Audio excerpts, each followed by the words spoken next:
Now for a movie rant break, One Up presents a movie rant break.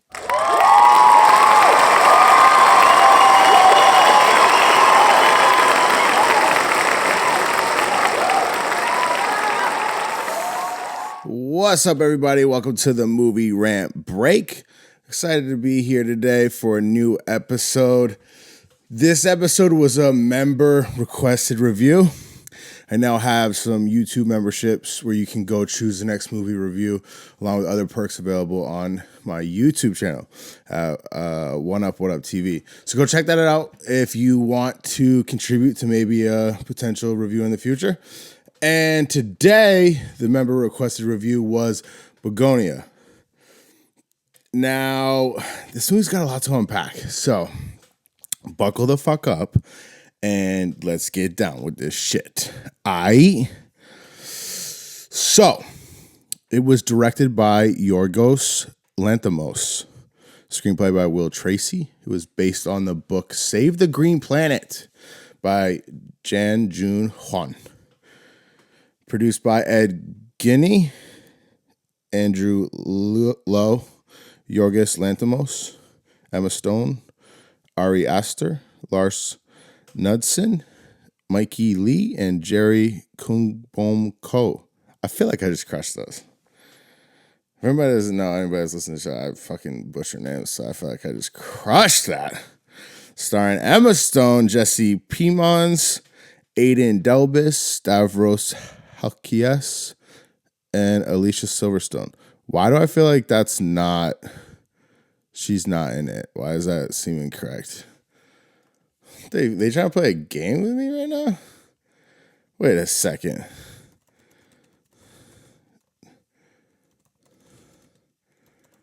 Holy fuck, is she in this? Oh my God. She was the mother of Teddy. What the fuck? I didn't even recognize her. Holy fuck. As if. Okay. So, shout out to all of them, though, that was starting. Emma Stone, Jesse Plemons, Aidan Delbis, Stavros Halkias. Sorry, dude, your name sucks. He's a comedian, if I'm not mistaken, the cop. And Alicia Silverstone played the mother. Jesse Plemons, dude, good fucking job in this. And Emma Stone, too. Like, everybody, it was a smaller cast, but I just wanted to, like, big ups on this movie. This movie is good. I was locked the fuck in. For sure. Cinematography by Robbie Ryan. Edited by Yorgos Mavroparadis. Music by Jerskin Fendrix. This movie came out in the U.S. October 24th, 2025. The runtime of 118 minutes. Budget 45 to 55 million with a box office of 41.2 million. I think it might have... Movies are struggling right now, but movies like this are what makes people going to the theaters back in style. I'm telling you right now. People keep doing shit like this, people will go back to the theaters. Because we've been getting some fucking bunk ass shit, though. Like, y'all know what I'm talking about. Like, superhero shit really did a number on Hollywood. But I think since they botched their opportunity or maybe just overstayed their welcome, some shit is coming back. And I'm really optimistic about it. We'll fucking see, but this movie was good. I want to keep saying that, but we need shit like this. It's sad to see the box office was what it was, but I mean, you got to start somewhere with this shit. Let's see the reception of this film. Rotten Tomatoes 88%. Okay, yup. And IMDb with a 7.4 out of 10. I fucks with it. Okay. Brief breakdown. The film is about two conspiracy addicts who kidnap a pharmaceutical CEO, Emma Stone, and who they believe is an who they believe is an alien. So So this film is very conspiracy theorist-esque, top to bottom. It has some flat earth imagery when counting down to the eclipse. And just a lot of shit going on here. And I'm going to do my best by myself today to do that for you. So I'm going to start with telling you Bugonia. I hope I'm saying that right. Apologies on enunciations. Sometimes I purposefully pronounce things incorrectly. And sometimes I am ignorantly doing it. In this case, I'm trying to not butcher it. But Bugonia refers to an ancient belief and practice popularized by Roman poet Virgil that honeybees could spontaneously generate from the decaying carcass of a sacrificed bull or ox, a concept meaning oxen born, used for restocking hives, symbolizing death and rebirth or new life from decay. So the director, Yorgos Lanthimos, used this term for its deep, ambiguous meaning, connecting it to its themes of decay, infestation, hidden power, and the creation/control of populations with a deeper sense of existential wonder and horror. Now, interesting, to say the least. This film had bees in it, and they're playing on those themes from the original example of what Bugonia is. And I think the film embodies what they're saying here. And I think this film was just written really well. Let's give big ups to this writer again. Written, did I not say the writer? What the fuck? What the fuck?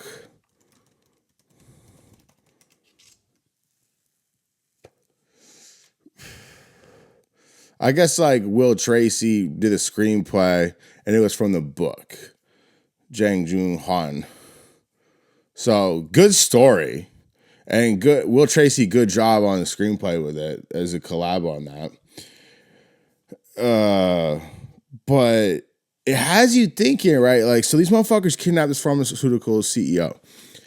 And you just think there's some kooks, right? Some really radicalist conspiracy theorists taking it to a whole new level. And then they think she's this alien based on the main character, Teddy, who is played by Jesse Plemons.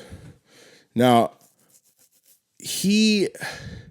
the whole time, what I really liked about this film is you were like, is she an alien or isn't she an alien? Because she says and does things, you're like, I'm kind of leaning towards Team Teddy right now. And then you're like, wait, this dude's a fucking psychopath. But it's actually a little bit of everything.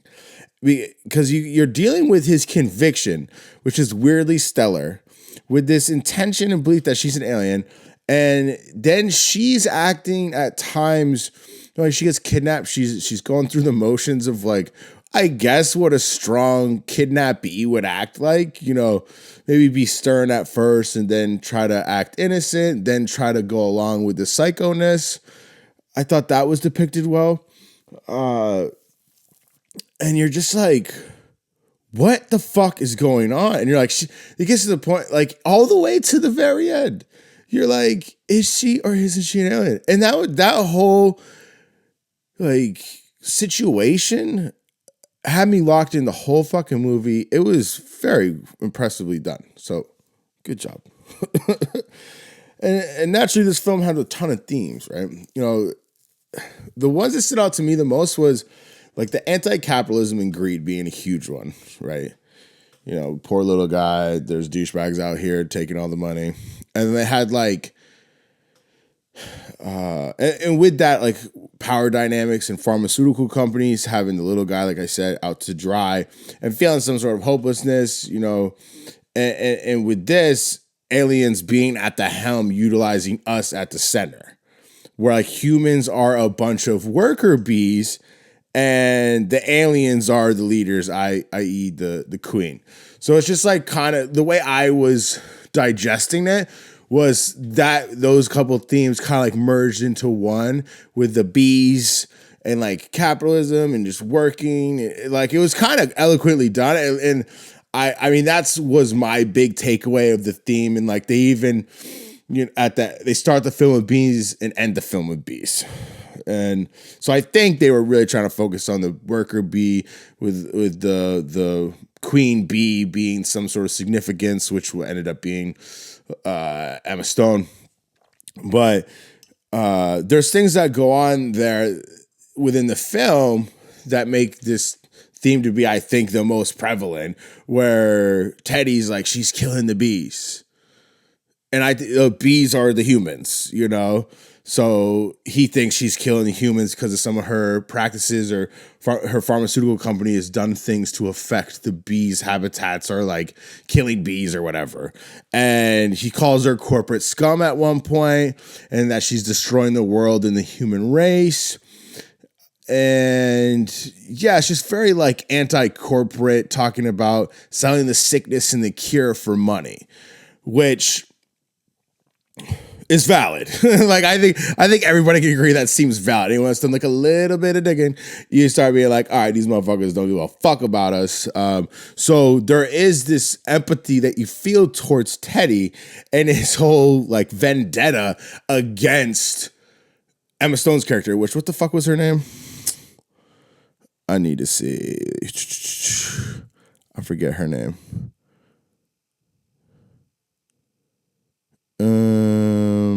Michelle? I think it's Michelle. So I just want to double check. I don't want to keep saying the wrong shit the whole time. That's what Michelle. Now I don't even know what the fuck I was saying. The fuck? Trying to get shit right and I can't finish my thoughts. Apologies on that. Yeah, so she's like the corporate, she's the queen bee. And yeah. So with those themes and talking about all that shit, the fucking pharmaceuticals and big corporation, killing bees, killing humans, all that shit tied into it was really kind of cool packaging. Now, there was some irony that I appreciated too with the manipulation of Dawn that Teddy was also doing to him, mentally, chemically castrating, which is, it's the very thing that Teddy is against, he's doing on a smaller level to Dawn. I thought that was kind of poetic, because Dawn is slow as fuck, like slow in the brain, like R.I.P. Dawn. So that was kind of cool little side acknowledgement. I like the kidnapping scene. It was kind of funny, filmed well, somewhat comedic. Emma Stone was just kicking ass. I just was wondering, she doesn't have any cameras at her house? Maybe she did. They didn't. Actually, wouldn't have, because they didn't say that she was necessarily, like, they didn't have any identification of kidnappers. They would have known for sure it was a kidnapping. They just suspected it to be one. So I was like, she would have had cameras, but that's okay. I accept. Now, on the is she alien, isn't she alien thing, after she gets kidnapped, that was one thing that I was kind of raised suspicion. She was a little too calm and collected when she regained consciousness. I was like, maybe. But it's like, you don't want to be like, oh, she's calm and collected because she is a powerful woman and she's doing her thing. And you're like, maybe she just sees these people as these dumbasses and like, I'm going to strong arm them.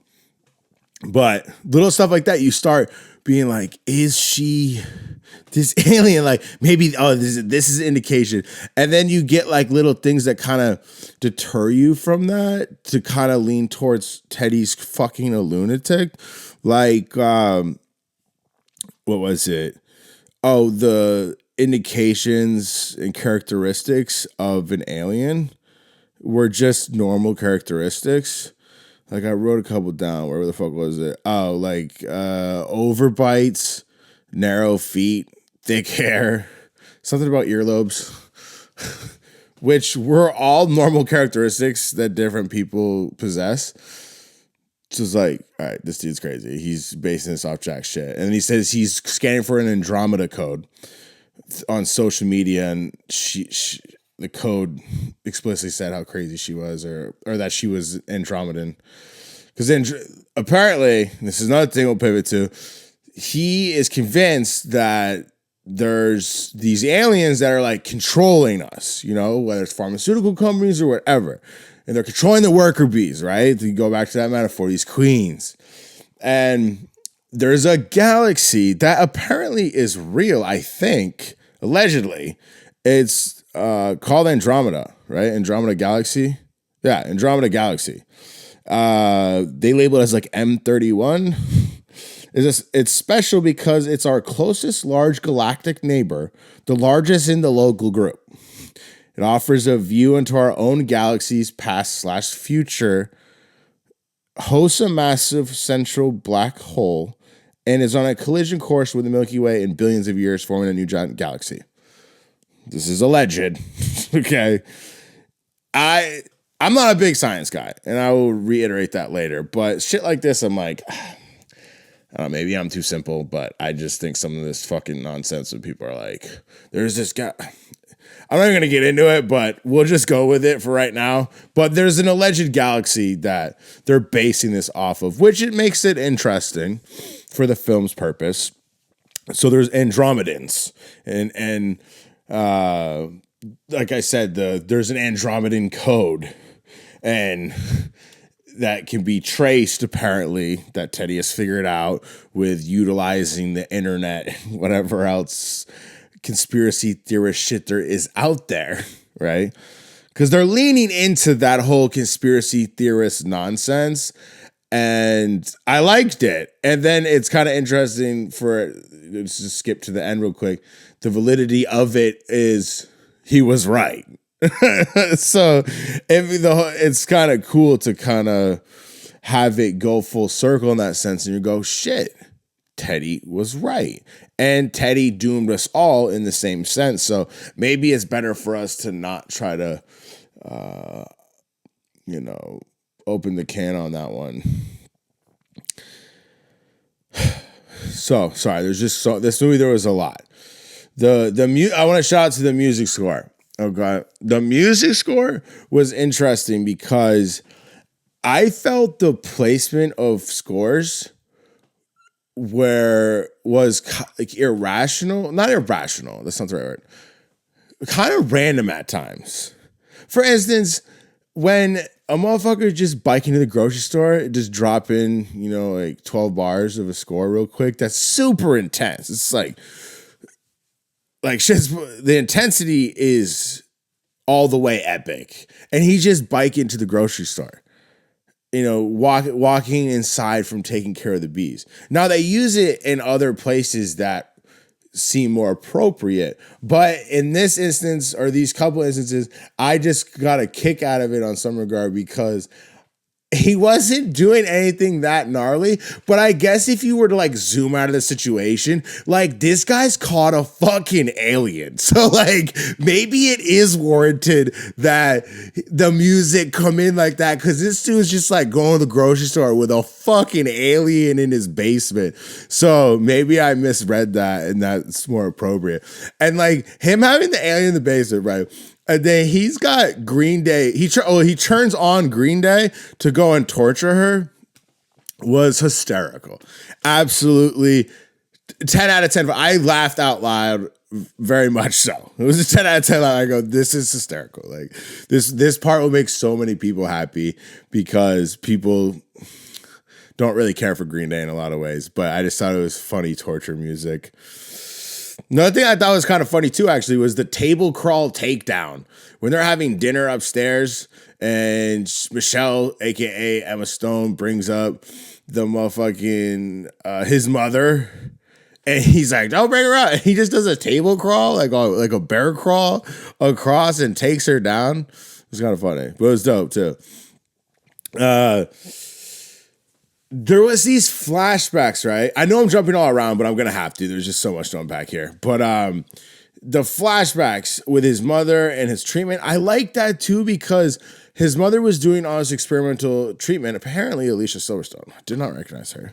But it's showing like this warped view, or like the view that he like his perspective of what was going on, where like his mother had all these needles in her. She was like suspended in the air at times.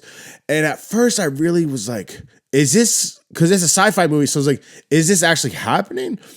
And I could be wrong, but I thought it was like his experience of what his mother was going through. Like at one point he and her are at the facility of Michelle, Emma Stone's character, at the pharmaceutical company.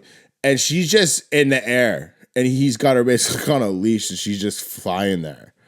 And that had me thinking weird shit too. I was like, does this medicine make you do like outer world shit? Like, I didn't really know. So that's why didn't properly digest it, I think. But I think it was just his dramatic, traumatic view of his mother going through this experimental treatment.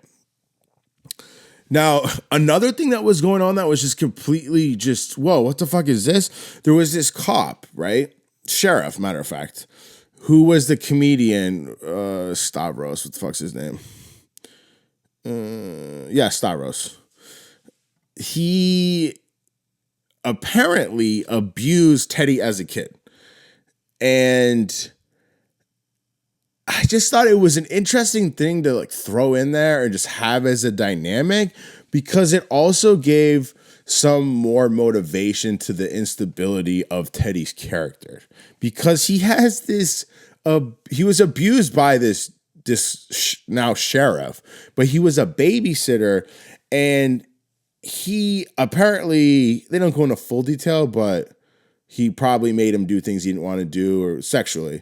And there doesn't appear to have any crimes committed, or it never surfaced, because he wouldn't be a cop. You can't be a predator unless, I mean, you can't be a predator and be a cop. So like, I'm assuming the issues never surfaced and he just kept to himself. And I just think it was a crazy dynamic to have the sheriff of the town be the dude that abused you as a kid. The fuck?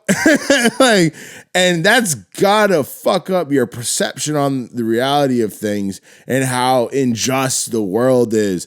And Teddy's got him dropping by at one point in the movie. He's got an alien downstairs. Like, it's just kind of serious for Teddy. So, oh damn. So, and I did see the suicide from Dawn down in the basement, followed by the cop kill, which then I guess there was some revenge on his abuser. You know, there was some justice in there, which I thought was poetic. And yeah, it just, a lot of things were happening in this movie, and there's a lot to just, tip of the cap. Like, good job. I was really locked in, and there was more to unpack. Like, it was one of those movies that you kind of wanted to know more at the end of it in more than one facet. Like, one being, I think, obviously the end, she's an alien, she pops the atmosphere, and we can get into that in a second. But the other thing that I was intrigued to learn more about was, okay, what about so Michelle, Emma Stone, Queen Bee, we'll call it Queen Bee. She uncovers his research and that whole situation unfolds. But she also says that he's found 2 Andromedans. Okay. So then that for me is like, okay. And he's killed more than 2 people because he assessed what was an alien. And so he's killed more than 2 people, but he legit found 2 aliens already. And I felt that was a good prequel premise where he like accidentally kills humans, but then finds aliens as well. And is like, oh shit, I was right. I think that would be a great prequel story for Bugonia. I would definitely tune into that.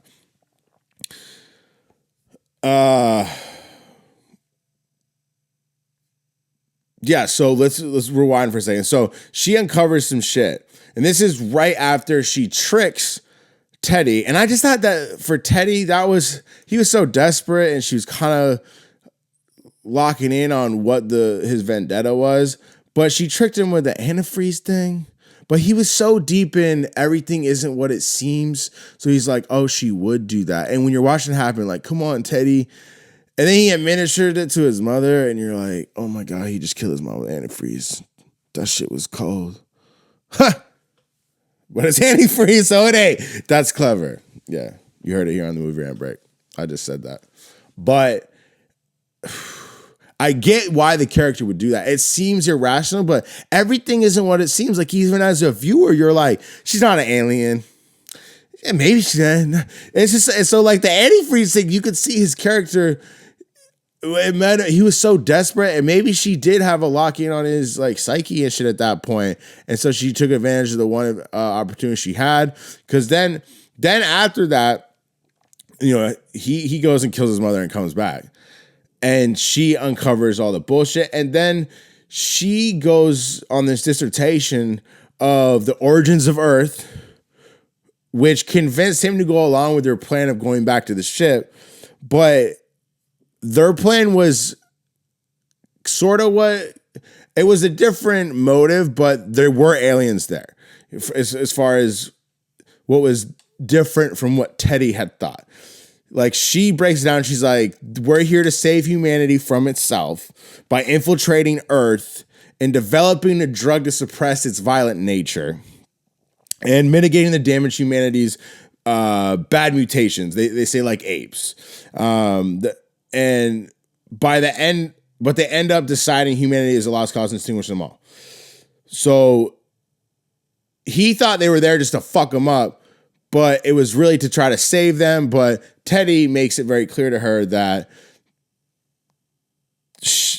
humans need to die. So Teddy fucked it up for us, kind of. She was trying to help, I guess. And so it'd be interesting to see how that would play out, like an alternate version. But yeah, I definitely wanted her to be an alien. And then I was just like, excuse me, I thought she wasn't. When she did that dissertation, I thought she just submitted to like his psychopathness. And I was like, oh, she really busting this shit down. Like, good for her. She locked it. She really knows what he wants to hear. But she really was unpacking what her and the Andromedans were doing. Which is like, oh shit. Because even at that point, I wasn't sure. I'll speak personally, I wasn't sure till she got to the fucking spaceship. But every time she did something, I was very suspicious at all times. Like, she gets him to go to her work, right? And I'm like, no way is Teddy doing this shit again. But Teddy was low-key right. And then she gets to the office. And there's a fucking closet there. But even before that, there was some like foreshadowing to me where she gets in her office and she had a calculator in a box. And I was like, I think that's gotta be some alien bullshit. Like, who the fuck puts a calculator in a box under your desk? I guess if you want to kind of draw a box, you do that, but it just seemed a little peculiar. And then she's like going on about the length of the code, and I'm like, I don't know. Like, just every point at which you'd question, I questioned. I was like, I don't know, that seems kind of official. And then you're like, I don't know though. Like, the way that they convince you from the acting and the way the characters are written, you get really misled at every step of a point that you could be misled at. It's like, and it's, I hope that made sense because it did in my head. So she posted the calculator shit. I'm like, get the fuck out of here. And then the closet is a teleporter. I'm like, she got this dude locked. And he believed in all of it. But the fucked up part is like, she wasn't lying.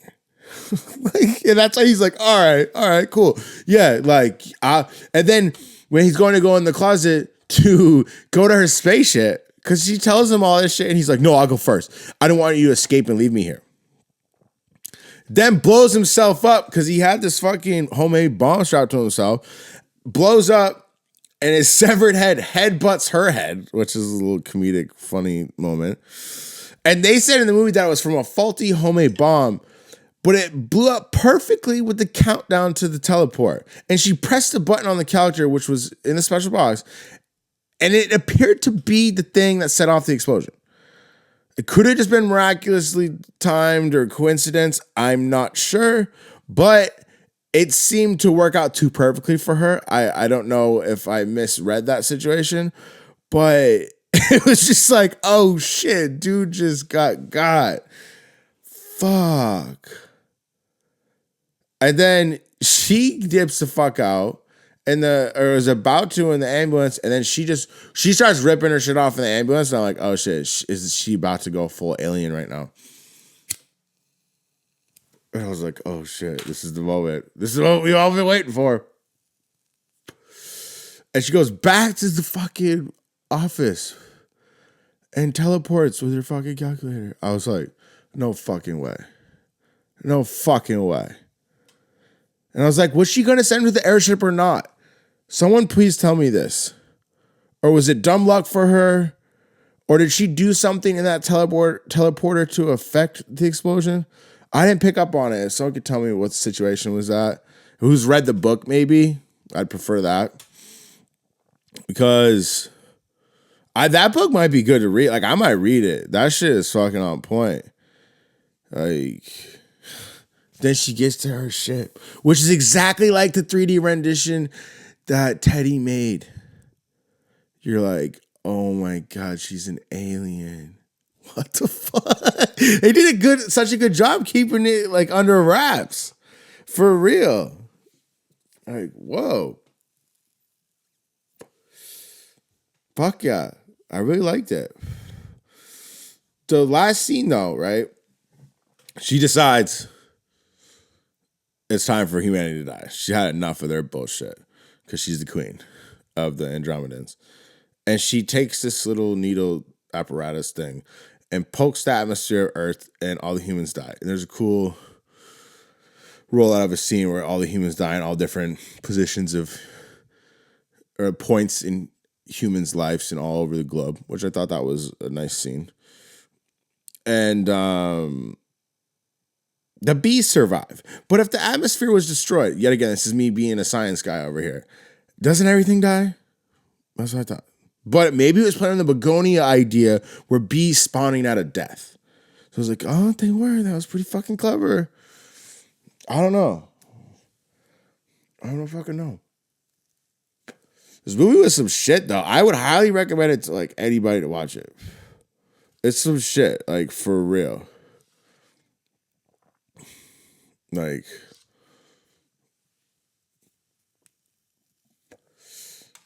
this is a good recommendation, and I recommend it to all of you.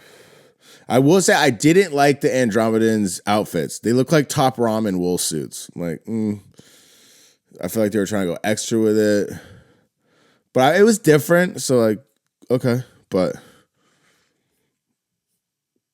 yeah. So,